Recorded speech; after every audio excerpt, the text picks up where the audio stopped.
வணக்கம். இந்தியாவின் நம்பர் 1 உணவு அப்படிங்கிறாங்க இத.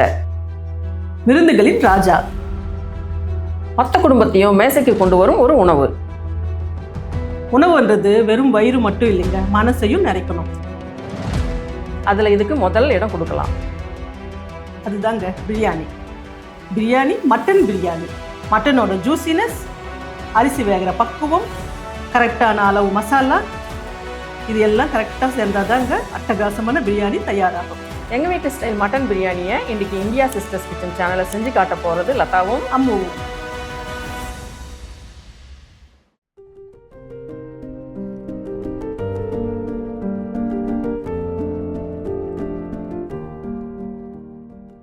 நான் இன்னைக்கு 1 கிலோ அரிசிக்கு 1.25 மட்டன் எடுத்திருக்கேங்க. நீங்க 1 கிலோ கூட போட்டுக்கலாம். மசாலா அளவு வந்து அதுக்கும் கரெக்டாக தான் இருக்கும். ஏன்னா டேஸ்ட் கொஞ்சம் அதிகமாக கொடுக்கும்ன்றதால நான் 1.25 எடுத்திருக்கேன்.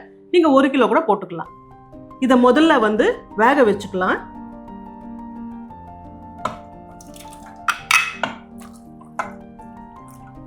மட்டன் வாங்குறதுக்கு ஒரு டிப்ஸ் சொல்லட்டுங்களா? எல்லைய ஆட்டோட முன்கால் தொடப்பகுதியை கேட்டு வாங்கிக்கோங்க. அதுதான் பஞ்சு மாதிரி வேகும், டேஸ்ட்டும் சூப்பராக இருக்கும். அந்த மட்டனோட 1/2 டேபிள் ஸ்பூன் உப்பு, 1 டேபிள் ஸ்பூன் வெறும் மிளகாய் பொடி, 1 டேபிள் ஸ்பூன் தயிர், 1 டேபிள் ஸ்பூன் இஞ்சி பூண்டு விழுது. இதை போட்டு 1 கப்பு தண்ணி ஊற்றிக்கலாம். இந்த மசாலாவை மட்டனில் போட்டு கலந்துட்டு மூடிட்டு 2 விசில் வர விட்டு ஆஃப் பண்ணிக்கலாம்.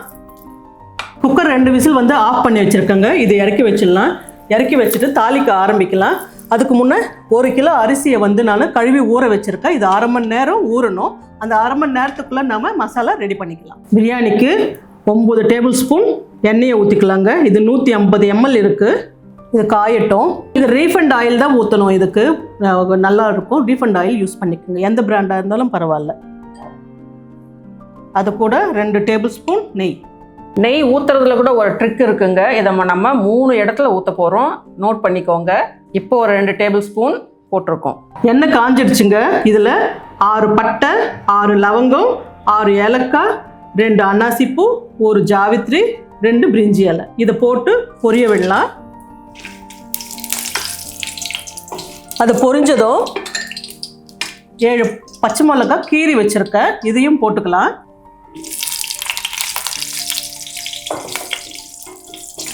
அரை கிலோ வெங்காயம் வந்து நீல வாக்கில் இது மாதிரி மெலிசாக அரிஞ்சு வச்சுருக்கேன். நீங்கள் இந்த மாதிரி மெலிசாக போட்டிங்கன்னா சீக்கிரமாக வதங்கும். அதோட உங்களுக்கு அங்கங்கே ஆனியனும் அப்படியே தெரியாது. அதனால் வெங்காயத்தை இது மாதிரி நீளமாக கட் பண்ணிக்கோங்க.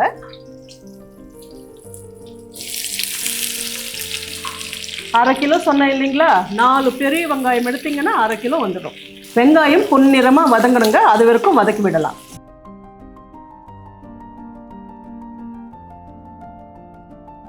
வெங்காயம் பாதி வெந்திருக்குங்க. இந்த டைமில் உங்களுக்கு ஒரு குட்டி டிப்ஸ் சொல்கிறேன். இந்த பாதி வெங்காயம் வதங்கினதுமே இதில் 1 டீஸ்பூன் சர்க்கரையை சேர்க்க போகிறேன் நான். இது வந்து வெங்காயத்தை கேரமைஸ் பண்ணி உங்களுக்கு டேஸ்ட்டை வந்து அதிகப்படுத்தும். இந்த மாதிரி நீங்கள் யார் யூஸ் பண்ணீங்களோ அவங்க கமெண்ட்ஸில் சொல்லுங்கள். நாங்கள் இந்த மாதிரி யூஸ் பண்ணுவோம். நீங்கள் இருந்தால் கமெண்ட்ஸில் சொல்லுங்கள். வெங்காயம் வதங்கி ப்ரௌன் கலராக மாறிடுச்சுங்க. இந்த டைமில் 100 கிராம் இஞ்சியும் 100 கிராம் வெள்ளைப்பூண்டும் நான் பேஸ்ட் பண்ணி வச்சுருக்கேன். நான் வந்து உங்களுக்கு ஈஸியாக இருக்கும்ன்றதால நான் வந்து டேபிள் ஸ்பூனில் சொல்கிறேன். 9 டேபிள் ஸ்பூன் எடுத்திருக்கேன். அதில் 1 டேபிள் ஸ்பூன் வந்து மட்டனில் போட்டிருக்கோம். இப்போ 8 டேபிள் ஸ்பூன் இப்போ இதில் போட போகிறேன்.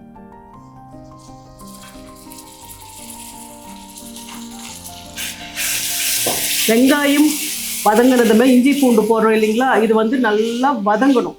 அப்போ தான் உங்களுக்கு அந்த வாசனை வரணும். பிரியாணி நல்லா டேஸ்ட் இருக்கணும்னா இஞ்சி பூண்டு வதங்கி அந்த நல்ல ஸ்மெல் வரணும். அப்போ தான் வந்து உங்களுக்கு பிரியாணி நல்லா இருக்கும். பிரியாணியோட ஃபஸ்ட்டு ஸ்மெல் வந்து அந்த ஸ்டார்ட் ஆகுறதே இங்கே தான். இஞ்சி பூண்டு வதங்கட்டுங்க. அதுக்குள்ளே நாம் மட்டன் வந்து வெந்திருக்கான்னு ஓப்பன் பண்ணி பார்க்கலாம்.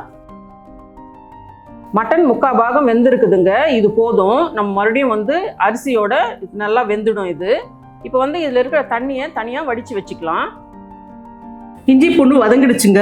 இப்போ இதில் 1/2 கைப்பிடி புதினா, 1/2 கைப்பிடி கொத்தமல்லி போட்டு கலந்து விட்டுட்டு நான் வந்து 4 டேபிள் ஸ்பூன் தலை வெட்டி 4 டேபிள் ஸ்பூன் வெறும் மிளகாய் பொடி எடுத்து வச்சுருந்தேன். அதில் 1 டேபிள் ஸ்பூன் வந்து நம்ம மட்டனில் போட்டுட்டோம். ஸோ இப்போ 3 டேபிள் ஸ்பூன் போட்டு கலந்து விடலாம். இந்த மிளகா பொடி போட்டு 1 நிமிஷம் கலந்து விட்டுட்டு அடுத்தது வந்து தயிர் சேர்க்கலாம். மிளகா பொடி 1 நிமிஷம் கலந்து விட்டாச்சுங்க. இப்போ இதில் 200 ml தயிர், இது வந்து 9 டேபிள் ஸ்பூன் இருக்குது. 1 டேபிள் ஸ்பூன் மட்டனில் போட்டுட்டோம். இப்போ 8 டேபிள் ஸ்பூன் போட போகிறேன். இதை போட்டு ஒரு 2 நிமிஷம் கலந்து விடலாம். பாருங்க, நாங்கள் வந்து வெறும் மிளகாத்தூள் மட்டும்தான் போட்டிருக்கோம். அப்புறம் வந்து அந்த முழு மசாலா போட்டிருக்கோம், கரம் மசாலா போட்டிருக்கோம். வேற எந்த எக்ஸ்ட்ரா பொடியும் இதில் சேர்க்கவே இல்லை. கரம் மசாலாவோ இல்லை பிரியாணி மசாலா எதுவுமே சேர்க்கல. இதுவே அவ்வளோ அருமையாக இருக்கும். ஓவர் பவராக இல்லாமல் திகட்டாமல் நல்லா இருக்கும். இது வீட்டு ஸ்டைலில் பண்ணுறதுனால நமக்கு திருப்தியாக சாப்பிடவும் முடியும். எண்ணெய் பிரிஞ்சு வந்திருக்குங்க. இந்த டைமில் 4 மீடியம் சைஸு தக்காளி இது மாதிரி மெலிசாக அரைஞ்சி வச்சுருக்கேன். 400 கிராம் இருக்குது. இதை வந்து போட்டுக்கலாம். இந்த மாதிரி மெலிசாக அரிஞ்சிங்கன்னா சீக்கிரமாக உங்களுக்கு குழஞ்சி வரும்.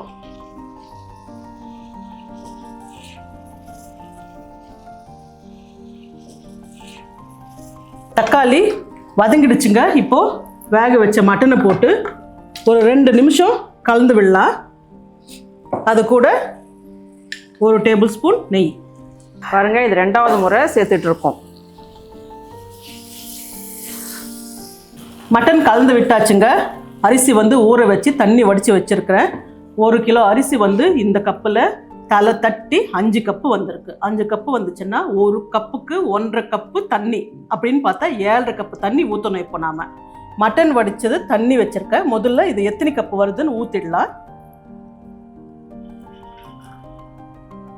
1 2 3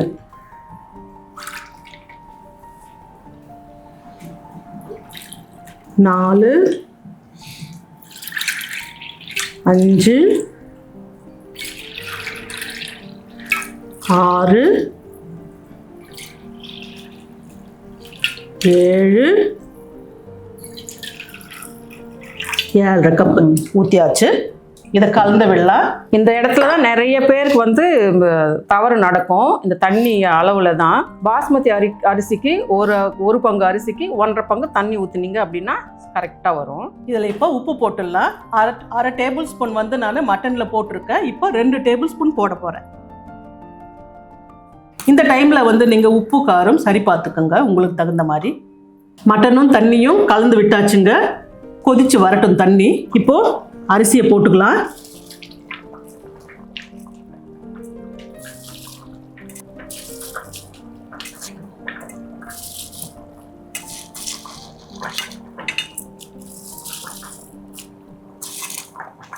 அரிசியை போட்டுட்டு அதில் ஒரு லெமனை புழிஞ்சுக்கலாம்.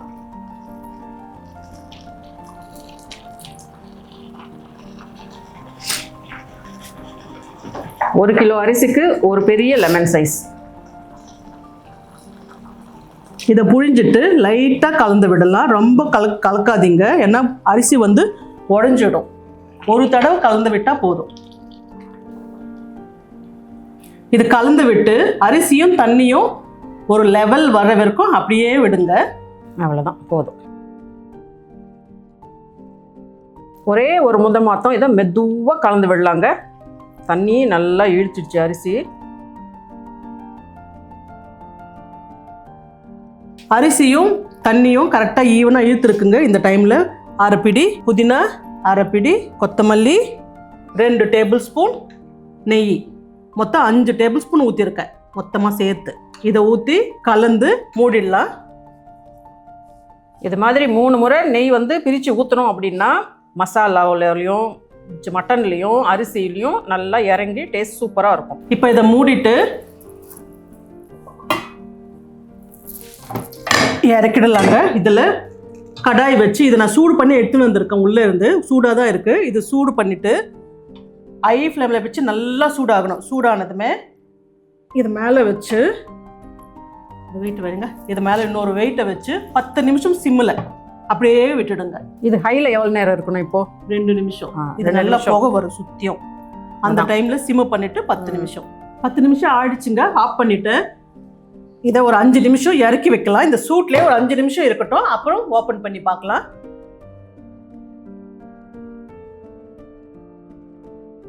அரிசி நல்லா உதிரி உதிரியாக வெந்திருக்கு, மசாலாவும் நல்லா கலந்துருக்கு, மட்டனும் சாஃப்டாக வெந்திருக்கு. எத்தனை பிரியாணி சாப்பிட்டாலும் வீட்டு பிரியாணி மாதிரி வராதுங்க. நீங்களும் இதே மாதிரி ட்ரை பண்ணி பாருங்க. இருங்க, இதுக்கு சூப்பர் சைட் டிஷ்ஷஸ் சொல்கிறோம். ஃபிஷ் ஃப்ரை, சிக்கன் 65, எண்ணெய் கத்திரிக்காய், முட்டை, தயிர் பச்சடி. எங்கள் அம்மா இதுக்கு ஒரு புதினா சட்னி செய்வாங்க. நீங்களும் அதே மாதிரி புதினா சட்னியோட பிரியாணி சாப்பிட்ருக்கீங்களா? இல்லைன்னா சாப்பிட்டு பாருங்கள், அவ்வளோ அருமையாக இருக்கும்.